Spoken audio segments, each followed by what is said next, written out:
فيديو النهاردة بقى فيديو من الآخر سحر، يعني بدون أي خلطات. وهنضف الطاسة الآلية بتاعت الزيت دي المحروقة بقالها سنين، حرفيا بقالها 20 سنة عندي أو 18 سنة، وبدون قسما بالله إن أنا ما هدخل أي مكونات أو أي خلطات، وهترجع معايا الطاسة اللي انتوا شايفينها دي جديدة زي ما كانت. شايفين الطاسة كويس جدا علشان لما اجي ارجعها ما تقولوش انا غيرتها، والتنظيف هيبقى قدامكم بجد علنا كده قدام عينيكم، وانا هنضفها بطريقه سحر من الاخر. والاول مره على اليوتيوب مش هترمي طاسه زيت آلية تاني، وهتنضفيها وترجعها جديده زي ما كانت.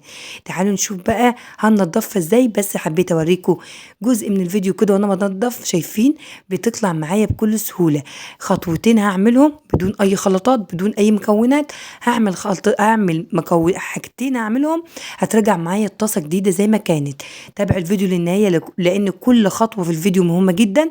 تابع الفيديو للنهايه، ويا ريت اللايك يا جماعه، يا ريت اللايك عشان الفيديو اليوتيوب يقترحنا اكتر، فلازم يكون في لايكات كتير. فما تبخلوا يقترحنا اكتر فضلا وليس امرا يا جماعه. اللايك وشجعوني بلايك. وكمان لو اول مره تشوفوني على القناه كلمه اشتراك تحت الفيديو على طول. ما تنسيش اشتراك في القناه، اشتراكك ينورني في القناه لو ضيفه جديده عندي في القناه. وتعالوا نشوف هننضفها ازاي. دي اول خطوه هنعملها، هما خطوتين والخطوه الاخيره مهمه جدا. تابع الفيديو للنهايه علشان خاطر الخطوه الاخيره هي اللي هتجيب النهايه وهتجيب معاكي من الاخر. دي اول خطوه هنعملها، ان احنا هنحط الطاسه على النار. هنولع النار شديده كده، ولو حابه هتحطها في الفرن حطها في الفرن وتطلعيها زي ما نعمل بالظبط. احملي ورايا. تعالي بقى ما اقولك بقى عملنا ايه. سخنا البوتاجاز خالص خالص، خليناها حوالي ربع ساعه لحد ما درجه تسخن خالص معاكي وتحسي ان القشره طلعت كده في ايدك. انا ما كنتش هعمل الفيديو ده، بس انا نسيت الطاسه على النار. ولما نسيت الطاسه على النار جيت اجرب كده بالسكينه، لقيت كله ده طلع معايا بكل سهوله بدون اي خلطات بدون اي مكونات. طاسه بقالها 20 سنه حرفيا عندي، او 20 سنه او 18 سنه، يعني بقالها سنين. انا عمر ان انا متجوزه وانا بستخدم الطاسه دي، وما جربتش ان انا انضفها. حبيت اعمل الفيديو ده ليكم بجد عن ثقه، ومش مش كذب، ومصداقيا فعلا فعلا ان انا نضفتها وطلعتها بالشكل ده. كنت بستغرب الاول ازاي الناس بتعمل طاسه بجد بتبقى الحروق السنين دي وتطلعها جديده زي ما كانت. كنت صراحه بستغرب. بس هي جت معايا كده صدفه ان انا نسيت الطاسه على النار، وسبتها فتره طويله، وطلعت من المطبخ ودخلت وابتديت اجيب السكينه وجربت حته كده في الطاسه لو خدت بالكم في اول الفيديو، ولقيت القشره كلها بتطلع معايا. بس كده لا، مش بس كده، كمان هنعمل معانا حاجه كده في اخر الفيديو هتجيب معاكم النهايه نهائي. برضو دي عن تجربه معاكم اول مره، يعني انا اول مره اجرب الفيديو، اول مره اجرب الحاجه دي وانا بصور. وجات لي الفكره دي كمان، يعني انا بعد ما نضفتها بالسكينه خالص كده وبكل سهوله كانت القشره بتطلع معايا. كل ما حاجه تصعب عليا في الطاسه اسخن البوتاجاز وارجع اسخن الطاسه تاني على النار واسيبها حوالي ربع ساعه، الاقي القشره بقى اللي ماسكه في الالمونيا دي تطلع معايا بمعلقه بقى بسكينه باي حاجه انت عندك قديمه اعملي بيها. اقول لكم بقى على حاجه بقى والاول مره تعرفوها، ان سيبكم بقى من الخلطات اللي بتبقى كربونات على حاجات. انا جربت كتير جدا. هي مبدئيا بتبقى الميه سخنه والطاسه بتتحط فيها، فبتفك كل الدهون وكل الشحوم اللي عليها. يعني ناس كتير تيجي تقول لك حط الكربونات وحط الليمون وحط، ماشي الحاجات دي بتنضف بس مش بتجيب التنظيف اللي من الاخر. الميه السخنه والنار هي اللي بتشقق كل الدهون وكل الحروق اللي في الطاسه اللي انتوا شايفينها دي. يعني انا مش هقول لك ان انا كنت عملتها بخلطات كانت نفعت معايا، استحاله. دي افضل واصح حاجه تعمليها في طاسه محروقه بقالها سنين بالطريقه دي. يعني ولعي فيها من الاخر، ما ترميش الطاسه وولعي فيها. اول ما تولعي فيها هتلاقيها نطفت معاكي بكل سهوله. تحطها في الفرن بقى، تحطيها على بوتاجاز، تحطها في وسط نار كده، وتلاقيها طلعت معاكي كل الشحون. شايفين المنظر؟ يعني كده بالسكينه كده وجبت معاكم اللي انتوا شايفينه ده بكل سهوله. على فكره انا عايزه اقول لكم على حاجه بجد مصداقيه فعلا، ان انا كنت بجرب كل حاجه معاكم. يعني انا خطوه بخطوه كنت بجرب الحاجه معاكم. إن نفعت بكمل الفيديو واقول لكم نفعت، ما نفعتش بركن الموضوع ده واجرب حاجه تاني. انا جيت اعمل بالسلكه اللي في ايدي دي، ما حسيتش ان هي تطلع معايا الشحوم او الحروق او الحروق اللي ماسكه في الطاسه، لان الطاسه دي بقى لها سنين سنين سنين. فيعني المعلقه والسكينه كانت بتقشط معايا او بتعمل معايا صح. ابتديت احط البريل كده واغسل كده واشوف هي تطلع معايا الحروق دي، لا ما حسيتش ان هي نطفت معايا وما حسيتش ان هي طلعت بسهوله. حبيت افكر وافتكر بقى يعني اعمل ايه تاني غير السلكه دي. يعني انا حبيت اجرب حاجات كده معاكم، يعني شوفوا انا بجرب اهو، مش عايزه تنضف معايا بالسلكه وبالبريل، لا ما نطفتش معايا، ما حسيتش ان هي نطفت معايا صراحه. يعني انا صورت لكم الفيديو كامل كامل كامل بكل تجارب وبكل خطواته، بكل الحاجه اللي نفعت معايا او ما نفعتش. يعني شوفوا السلكه ما نضفتش اللي بالكم فيه، يعني شايفين هي ايوه شالت اتساخات بس ما شالتش الحروق المركزه قوي في الطاسه.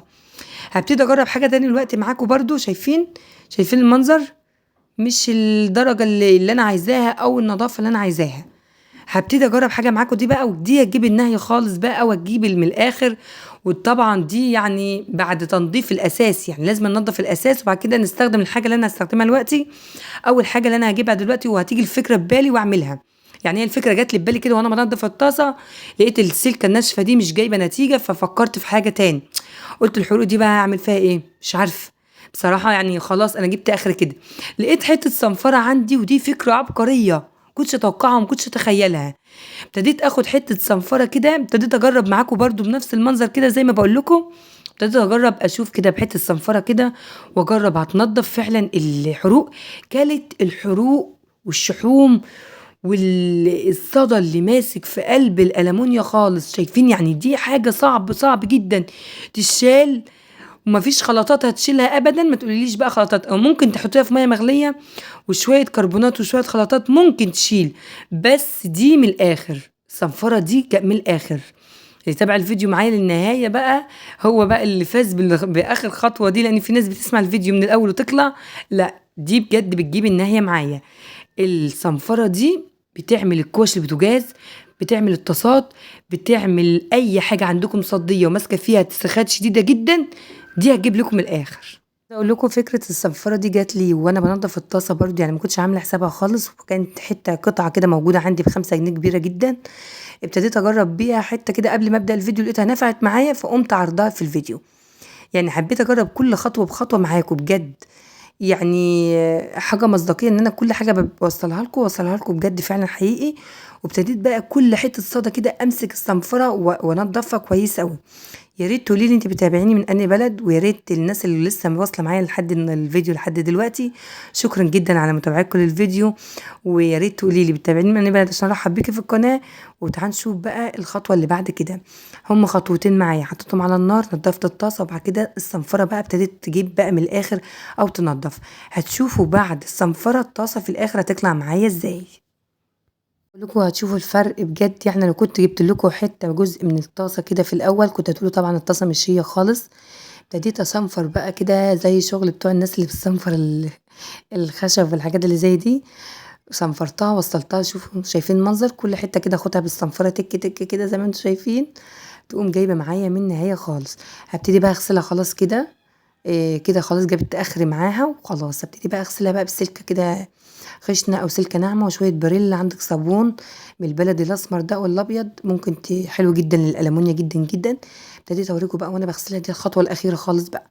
خلاص انا ما دعكتش فيها ولا غسلت فيها، عشان لما اكتب بدون دعك يبقى فعلا بدون دعك. انا ما دعكتش فيها الا اخر حاجه وانا بغسلها عشان اوريها لكم بس في النهايه. حاجه بالسلكه كده ومشيت عليها السلكه كده او الاسبونشه كده، واوريها لكم بعد ما تتشطف نهائيا.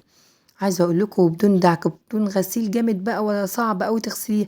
الفرق طبعا باين جدا جدا.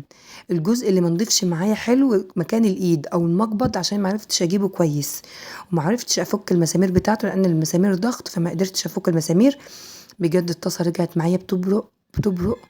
لو كنت شفتوها في الاول في الاساس وبعد كده تشوفها كده تعرفوا الفرق جامد. ما تنسونيش بقى في اللايك، يا ريت اللايك يا جماعه، عشان اللايك هو اليوتيوب بيقترحنا اكتر. متبخلوش عليا باللايك، وكمان اشتركوا في القناه ينورني، وزودوا عيلتي الجميله. وشوفوا الطاسه بعد ما نطفت، بجد بجد تستاهل مليون لايك. وشكرا جدا على اللي وصل معايا لحد دلوقتي في استماعه للفيديو. وبالسلامة، واشوفكم فيديو جديد، ويا رب يكون الفيديو عجبكم وتكونوا استفدتوا منه. حاجة كده سحر بجد سحر. الألمونيا رجعت بتبرق تاني بجد، يعني خدت مني وقت ومجهود فعلا.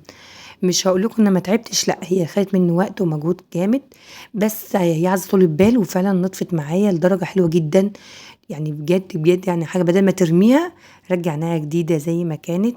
أشوفكم في فيديو جديد وباي باي حبايبي.